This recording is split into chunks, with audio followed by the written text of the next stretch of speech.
നമുക്കറിയാം PMMVY പ്രകാരം രണ്ടാമത് ജനിക്കുന്ന പെൺകുട്ടിയാണെങ്കിൽ PMMVY മുഖേന 6000 രൂപയ്ക്ക് അർഹതയുണ്ട്. ആദ്യത്തെ പ്രസവത്തിൽ ആൺകുഞ്ഞായാലും പെൺകുഞ്ഞായാലും 5000 രൂപ ഗഡുക്കളായി നൽകി വരുന്നുണ്ട് എന്നുള്ളത്. അതിന് അംഗൻവാടി വർക്കർ മുഖേനയാണ് അപേക്ഷകൾ സ്വീകരിക്കുന്നത്. ഒപ്പം തന്നെ ഡാറ്റ എൻട്രി ചെയ്യുന്നത് അംഗൻവാടി വർക്കർ ലോഗിൻ വഴിയാണ്. അന്നേരം PMMVY സൈറ്റിൽ വന്ന പുതിയ അപ്ഡേഷൻ പ്രകാരം ഗുണഭോക്താക്കളായി PMMVY സൈറ്റിൽ രജിസ്റ്റർ ചെയ്യുന്നവരുടെ FRS നിർബന്ധമായി പോഷൻ ട്രാക്കറിൽ പൂർത്തിയാക്കാമെന്നുള്ളതാണ്. എന്താണ് FRS? FRS എന്ന് പറഞ്ഞു കഴിഞ്ഞാൽ ഫേസ് റെക്കഗ്നിഷൻ സിസ്റ്റം എന്നാണ്. നിലവിൽ ICDSന്റെ ഗുണഭോക്താക്കളായി ഗർഭിണികളുടെ വിവരങ്ങൾ പോഷൻ ട്രാക്കറിൽ ആധാർ അധിഷ്ഠിതപ്പെടുത്തി വേരിഫിക്കേഷൻ പൂർത്തിയാക്കിയിട്ടുണ്ടാവും. ഒപ്പം തന്നെ അവരുടെ ഫോട്ടോ ലൈവായി എടുക്കുന്നത് അത് ആധാറിലെ ഫോട്ടോയുമായി മാച്ച് ആവണം. ഇത്തരത്തിൽ ഫോട്ടോ മാച്ച് ചെയ്യുന്നതിനെയാണ് ഫേസ് റെക്കഗ്നിഷൻ സിസ്റ്റം എന്ന് നമ്മൾ പറയുന്നത്. അത്തരത്തിൽ FRS പൂർത്തിയാക്കിയാൽ മാത്രമാണ് ഗർഭിണികളുടെ ആദ്യത്തെ പ്രസവത്തിന് ആനുകൂല്യം ലഭിക്കുകയുള്ളൂ. അത്തരത്തിൽ ലഭിക്കുന്നതിനുള്ള അപേക്ഷ പൂർത്തീകരിക്കണമെങ്കിൽ നേരത്തെ പറഞ്ഞത് പ്രകാരം FRS പൂർത്തിയാക്കണം. ഇവിടെ FRS പൂർത്തിയാക്കുന്നതിന് വലിയ പ്രശ്നം വരുന്നില്ല.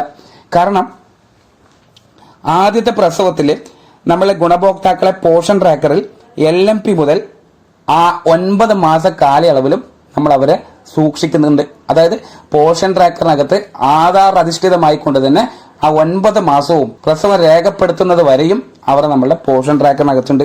ആ കാലയളവിനുള്ളിൽ തന്നെ ഇവരുടെ PMMVY അപേക്ഷ സമർപ്പിക്കാൻ നമുക്ക് സാധിക്കും. കാരണം ഈ കാലയളവിനുള്ളിൽ നമ്മൾ FRS അവരെ പൂർത്തിയാക്കിയിട്ടുണ്ടാവും. അതുകൊണ്ട് അവിടെ പ്രശ്നം ഉദിക്കുന്നില്ല.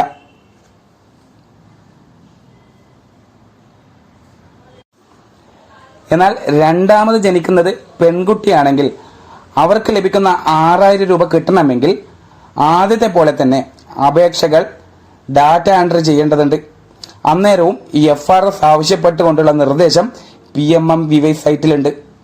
ഇവിടെ നമുക്കറിയാം 570 ദിവസത്തിനുള്ളിൽ അപേക്ഷ എൻട്രി ചെയ്യാനുള്ള അവസരം ഉണ്ടെങ്കിലും FRS ചെയ്യാൻ പോഷൻ ട്രാക്കറിൽ ഗുണഭോക്താവ് ഉണ്ടാവില്ല. കാരണം നമുക്കറിയാം 6 മാസം വരെ മാത്രമേ ഒരു ലാക്ടേറ്റ് മദറായി ഒരു അമ്മ ICDSൽ നിന്നും സേവനം സ്വീകരിക്കുകയുള്ളൂ. അത് കഴിഞ്ഞാൽ പോഷൻ ട്രാക്കറിൽ നിന്നും ഓട്ടോമാറ്റിക്കായി മാഞ്ഞു പോകും. അതായത് ആ ടെന്യൂർ കഴിഞ്ഞു കഴിഞ്ഞാൽ നമ്മളെ പോഷൻ ട്രാക്കറിൽ നിന്ന് അവർ മാഞ്ഞു പോകും. ഒന്നില്ലെങ്കിൽ ആ 6 മാസ കാലയളവിനുള്ളിൽ തന്നെ നമ്മൾക്ക് അവരുടെ അപേക്ഷകൾ PMMVYയിൽ പൂർത്തിയാക്കണം. അതുകൊണ്ട് തന്നെ FRSും ഈ 6 മാസത്തിനുള്ളിൽ തന്നെ നിർബന്ധമായിട്ടും പൂർത്തിയാക്കേണ്ടതുണ്ട്. എന്നാൽ രണ്ടാമത് അപേക്ഷ, അതായത് രണ്ടാമത് പെൺകുട്ടിയാണ് ജനിക്കുന്നതെങ്കിൽ അവരുടെ അപേക്ഷ PMMVY സമർപ്പിക്കണമെങ്കിൽ അല്ലെങ്കിൽ ആ അപേക്ഷ മുഴുവനായിട്ടും പൂർത്തിയാക്കണമെങ്കിൽ 4 വാക്സിനേഷൻ വിവരങ്ങളും രേഖപ്പെടുത്തണം. അതിൽ അവസാനത്തെ വാക്സിനേഷൻ വിവരം എന്ന് പറയുന്നത് 14ാമത്തെ ആഴ്ചയിലെടുത്ത വാക്സിനേഷന്റെ വിവരങ്ങളായിരിക്കണം. അത് MCP കാർഡ് പ്രകാരമായിരിക്കണം നമ്മൾ രേഖപ്പെടുത്തേണ്ടത്. എന്നാൽ 570 ദിവസം സമയം നമുക്ക് ഉള്ളത് കൊണ്ട് തന്നെ ഈ 180 ദിവസം വരെ മാത്രമേ പോഷൻ ട്രാക്കറിനകത്ത് ഈ ലാക്ടേറ്റ് മദർ ഉണ്ടാവുകയുള്ളൂ. അത് കഴിഞ്ഞാലും നമ്മൾക്ക് ഈ 570 ദിവസം ഉപയോഗപ്പെടുത്തിക്കൊണ്ട് നമ്മൾക്ക് ഈ പറയുന്ന ഗുണഭോക്താവിന്റെ PMMVY അപേക്ഷ പൂർത്തീകരിക്കാൻ സാധിക്കും. അത് എങ്ങനെയാണ് എന്നുള്ളത് കൃത്യമായി നമുക്ക് മനസ്സിലാക്കണം. നേരത്തെ പറഞ്ഞത് പ്രകാരം തന്നെ പോഷൻ ട്രാക്കറിനകത്ത് ഒരു ലാക്ടേറ്റ് മദറായിട്ട് അഥവാ മുലയൂട്ടുന്ന അമ്മയായി നമ്മളെ ഗുണഭോക്താവ് നിലനിൽക്കുന്നത് വെറും 180 ദിവസം മാത്രമാണ്. ആ 180 ദിവസത്തിനുള്ളിൽ FRS പൂർത്തിയാക്കി അവരുടെ അപേക്ഷ PMMVY സൈറ്റിലൂടെ നമുക്ക് അപേക്ഷിക്കാൻ കഴിയും.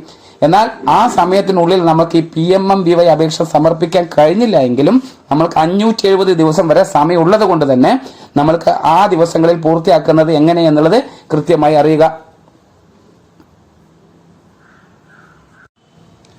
നമുക്കറിയാം ഗർഭിണികളുടെ പ്രസവം രേഖപ്പെടുത്തുന്ന സമയം അമ്മയും കുഞ്ഞുമായി 2 പ്രൊഫൈലുകളാണ് പോഷൻ ട്രാക്കറിൽ ആഡ് ആവുന്നത്. 6 മാസം കഴിഞ്ഞാൽ അമ്മയുടെ FRS ചെയ്യാൻ പോഷൻ ട്രാക്കറിൽ ഓപ്ഷൻ ഇല്ല. ആ സമയം ലാക്ടേറ്റ് മദറിൽ നിന്നും ഈ പറയുന്ന അമ്മ 6 മാസം കഴിഞ്ഞ് അതായത് ടെന്യൂർ കംപ്ലീറ്റ് ആയി കഴിഞ്ഞാൽ പോഷൻ ട്രാക്കറിൽ നിന്ന് ഓട്ടോമാറ്റിക്കായി മാഞ്ഞു പോകും.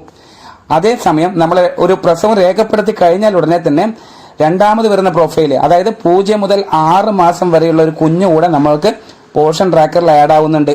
ആ സമയം അമ്മ നിലനിൽക്കുന്നുണ്ട്. ആ 6 മാസം കഴിഞ്ഞു കഴിഞ്ഞാൽ 6-3 തന്നെ ഈ കുട്ടി ഓട്ടോമാറ്റിക് ആയിട്ട് കാറ്റഗറി അപ്ഡേറ്റ് ആയി വരും. അതുകൊണ്ട് തന്നെ 570 ദിവസത്തിനും അപ്പുറം പോഷൻ ട്രാക്കറിൽ ഈ അമ്മയുടെ കുഞ്ഞ് നിലനിൽക്കുന്നുണ്ട്. ആയതിനാൽ തന്നെ ഓൾറെഡി കുഞ്ഞിന്റെ FR പൂർത്തിയാക്കിയത് അമ്മയുടെ ആധാർ പ്രകാരമായതുകൊണ്ട് തന്നെ ഉറപ്പായിട്ടും PMMVY അപേക്ഷ ഫുൾഫിൽ ചെയ്യുന്ന സമയം ഈ പറയുന്ന അമ്മയുടെ FR നമുക്ക് പൂർത്തിയാക്കാൻ സാധിക്കും.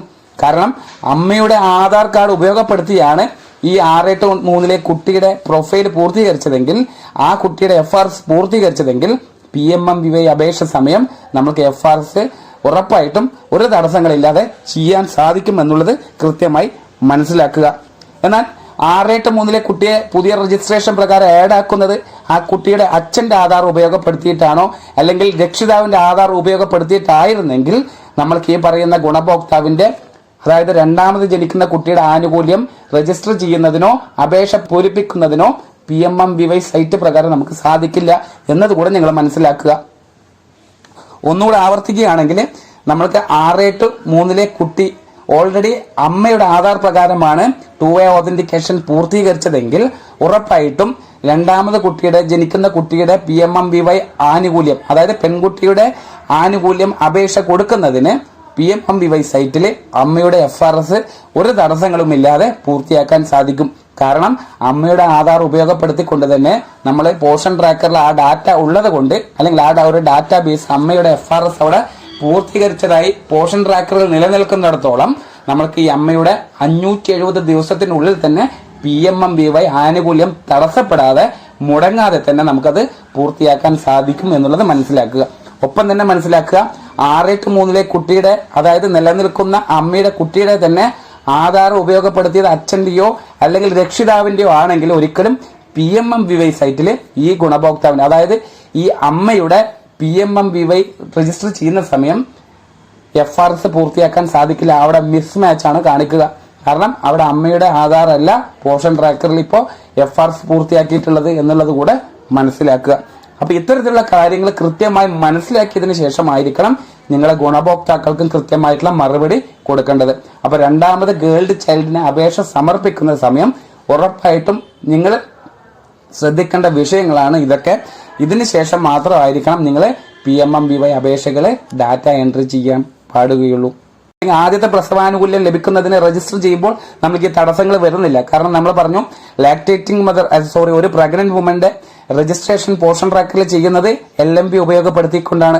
അവിടെ മുതൽ എക്സ്പെക്ടഡ് ഡെലിവറി ഡേറ്റ് വരെ, അതായത് 9 മാസ കാലയളവ് നമ്മളെ പോഷൻ ട്രാക്കറിനകത്ത് ഈ ഗുണഭോക്താവ് നിലനിൽക്കുന്നത് കൊണ്ട് തന്നെ ആദ്യത്തെ പ്രസവാനുകൂല്യത്തിന് അപേക്ഷ സമർപ്പിക്കുമ്പോൾ FRS പൂർത്തിയാക്കാൻ ഒരുപാട് സമയം നമ്മൾക്കുണ്ട്. അതുകൊണ്ട് ആ തടസ്സം വരുന്നില്ല. എന്നാൽ രണ്ടാമത് നമ്മൾ കുട്ടികളുടെ, അതായത് ഗേൾഡ് ചൈൽഡ് പറഞ്ഞല്ലോ, അവരുടെ അപേക്ഷ കൊടുക്കുന്ന സമയം 180 ദിവസം അഥവാ 6 മാസം മാത്രമേ പോഷൻ ട്രാക്കറിൽ അമ്മ ഉണ്ടാവുകയുള്ളൂ. അമ്മ ഇല്ലെങ്കിൽ കൂടെ അമ്മയുടെ കുഞ്ഞ് നിലനിൽക്കുന്നിടത്തോളം 6-3 കുട്ടിയാണ് THR സ്വീകരിക്കുന്ന കുട്ടി ആയതുകൊണ്ട് തന്നെ ഉറപ്പായിട്ടും അവരുടെ FRS പൂർത്തീകരിച്ചിട്ടുണ്ടാവും. അത് ഉപയോഗപ്പെടുത്തി നമുക്ക് PMMVY അപേക്ഷ പൂർത്തിയാക്കാൻ സാധിക്കും.